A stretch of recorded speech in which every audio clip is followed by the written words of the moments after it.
जय श्री कृष्ण। भीमसेनी निर्जला एकादशी की आप सभी को अनंत अनंत शुभकामनाएं। आइए आज निर्जला एकादशी के पावन अवसर पर हम सभी निर्जला एकादशी की कथा श्रवण करें, जिस कथा को श्रवण करने मात्र से अश्वमेध यज्ञ के समान फल प्राप्त होता है, 1,00,000 गोदान करने के समान फल प्राप्त होता है तथा स्वर्ण की सिंहासन पर श्रीमद् पद्म पुराण को विराजमान करके दान करने का जो फल है वह केवल भीमसेनी एकादशी श्रवण करने मात्र से प्राप्त होता है। तो आइए हम आनंद पूर्वक भीमसेनी एकादशी निर्जला एकादशी की कथा श्रीधाम वृंदावन से आनंद पूर्वक श्रवण करें। भीमसेनी एकादशी के बारे में श्री युधिष्ठिर जी ने भगवान कृष्ण से पूछा, हे गोविंद, यह एकादशी का नियम क्या है, विधि क्या है और करने से क्या फल प्राप्त होता है। तब भगवान बाल कृष्ण लाल ने कहा, हे युधिष्ठिर, ज्येष्ठ मास के शुक्ल पक्ष की यह पावन एकादशी में व्यक्ति दशमी की रात्रि में अपने मुखारविंद को स्वच्छ करने के बाद एकादशी के व्रत की प्रतिज्ञा लेकर द्वादशी में सूर्योदय पर्यंत जो बिना जल और अन्न फल आदि के ग्रहण किए हुए व्रत करता है उसका नाम निर्जला एकादशी व्रत है। इस एकादशी में भगवान विष्णु के दिव्य चतुर्भुज स्वरूप का दर्शन, जिनके शरीर पर दिव्य पीतांबर है, वैजंती वनमाला है एवं जिनके हाथ में सुदर्शन चक्र है, जो चतुर्भुजा धारण किए हुए प्रसन्न मुद्रा में आशीर्वाद प्रदान कर रहे हैं, ऐसे प्रभु का स्मरण करते हुए द्वादशाक्षर मंत्र का जाप करता है, उसे इस व्रत के करने से और अधिक पुण्य की प्राप्ति होती है। जो व्यक्ति इसके नियमानुसार, नियम है दिन में शयन ना करें, एकादशी के दिन में शयन ना करें, ब्रह्मचर्य का पालन करें, किसी की निंदा ना करें, किसी भी प्रकार का अशब्द वाणी से ना बोलें, किसी के साथ में भी छल कपट राग द्वेष की वृत्ति को मन में ना लाने दें, किसी भी व्यक्ति के साथ झूठ अथवा क्रोध ना करें। ऐसा करते हुए स्वच्छ मन के साथ जो भगवान नारायण की पूजा करता है, सुबह ब्रह्म मुहूर्त में उठ करके अपने आराध्य की आराधना में निमग्न हो जाता है, गंगादिक नदियों का स्मरण करते हुए दिव्य स्नान आदि के द्वारा अपने शरीर को पवित्र करके और भगवान की सेवा में समर्पित रहते हुए अपना मन गोविंद के चरणों में जोड़ करके कार्य करता है, उसे अभिष्ट फल की प्राप्ति होती है। ऐसे व्रत करने वाले व्यक्ति के जीवन में अगर पापों का पहाड़ भी है तो वह भी यह व्रत करने मात्र से समाप्त हो जाता है।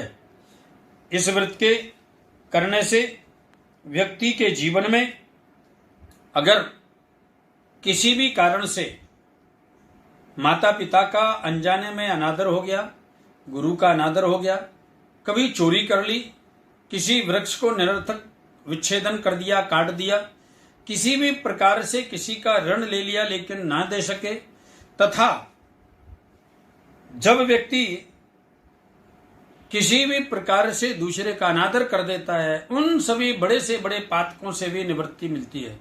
हे युधिष्ठिर, अगर किसी ने गर्भपात जैसा जघन्य अपराध किया, वह भी अगर इस भीमसेनी एकादशी को नियम और विधि पूर्वक करता है तथा कथा श्रवण करता है तो उसे यह बाल इत्यादि दोष भी समाप्त हो जाते हैं, उससे भी मुक्ति प्राप्त होती है। भगवान श्री कृष्ण ने कहा, अर्जुन, यह भीमसेनी एकादशी क्यों कहा जाता है? क्योंकि एक बार जब युधिष्ठिर महाराज ने अपने भाइयों से कहा कि स्वर्ग की प्राप्ति के लिए प्रत्येक मनुष्य को वर्ष में 24 एकादशी करनी चाहिए। जो व्यक्ति एकादशी का व्रत करता है उसे नरकादिक यातनाओं के में नहीं जाना पड़ता, वह स्वर्ग की प्राप्ति करता है। भीम ने कहा, हे ज्येष्ठ, मेरे द्वारा यह व्रत करना संभव नहीं है, क्योंकि मेरे उदर में वृकाग्नि है, मुझे अधिक भूख लगती है, मेरा पाचन तंत्र बड़ा श्रेष्ठ है, मैं भूखा नहीं रह सकता। तब युधिष्ठिर महाराज ने कहा था, भीम, तुम वर्ष की 23 एकादशियों को छोड़ दो, उसमें अन्न ग्रहण कर सकते हो, लेकिन इस ज्येष्ठ मास की एकादशी को निर्जला व्रत करने से तुमको 24 एकादशी व्रत करने का फल प्राप्त होगा। बहुत सुंदर विस्तार पूर्वक जब युधिष्ठिर महाराज ने समझाया, तब भीम ने संकल्प किया, हे ज्येष्ठ, मैं ज्येष्ठ मास की इस निर्जला एकादशी, शुक्ल पक्ष की एकादशी को निराहार एवं बिना जल ग्रहण किए हुए व्रत करूंगा तथा भगवान नारायण की उपासना में निमग्न रहूंगा। भीम ने 10वीं की रात्रि में संकल्प युक्त होकर व्रत का प्रतिज्ञा करते हुए पालन किया। एकादशी में निराहार रह करके भगवान नारायण की सेवा की, तुलसी से अर्चन किया, पुष्पों से अर्चन किया, बहुत सुंदर श्रृंगार किया, द्वादशाक्षर मंत्र का जाप किया। एकादशी में श्रेष्ठ मंत्र द्वादशाक्षर है, उसका जाप किया। यह करने से भीम समस्त पातकों से मुक्त हुए। जब व्यक्ति सूर्योदय काल, प्रभास काल में आनंद पूर्वक भगवान के दिव्य स्वरूप का स्मरण करते हुए द्वादशी में स्नान आदि करके पारायण करता है, उस समय नियम है किसी ब्राह्मण को बुला करके उसे प्रसाद ग्रहण कराएं, उसके बाद उसे दक्षिणा आदि देकर के स्वयं चरणामृत ग्रहण करें और उसके बाद में पारायण करें। जो व्यक्ति इस प्रकार से एकादशी का व्रत करता है उसे एक एक पहर में कोटि कोटि स्वर्ण मुद्रा दान करने का फल प्राप्त होता है, वह सब अक्षय होता है। यह भगवान श्री कृष्ण का कथन है। निर्जला एकादशी विधि पूर्वक उत्तम रीति से उपवास करके मानव वैष्णव पद को प्राप्त करता है। जो मनुष्य एकादशी के दिन अन्न खाता है वह अपने पाप का भोजन करता है। इस लोक में वह चंडाल के समान है और जाने के बाद उसकी दुर्गति होती है। इसलिए जो ज्येष्ठ के शुक्ल पक्ष की एकादशी को उपवास करके दान देंगे वे परम पद को प्राप्त होंगे। उन्हें एकादशी उपवास के फल के रूप में ब्रह्मत्यारे, शराबी, चोर, गुरुद्रोही आदि बड़े से बड़े पातकों से मुक्त हो जाएंगे। हे कुंती नंदन, निर्जला एकादशी के दिन श्रद्धालु स्त्री पुरुष विशेष करके दान और कर्तव्य विहित है, उसे सुनो। इस दिन जल में शयन करने वाले भगवान विष्णु का पूजन, जलमयी धेनु का दान करना चाहिए अथवा प्रत्यक्ष धेनु और घृतमयी धेनु का दान करना चाहिए। पर्याप्त दक्षिणा और भली भांति से मिष्ठान्नों द्वारा यत्न पूर्वक ब्राह्मणों को संतुष्ट करना चाहिए।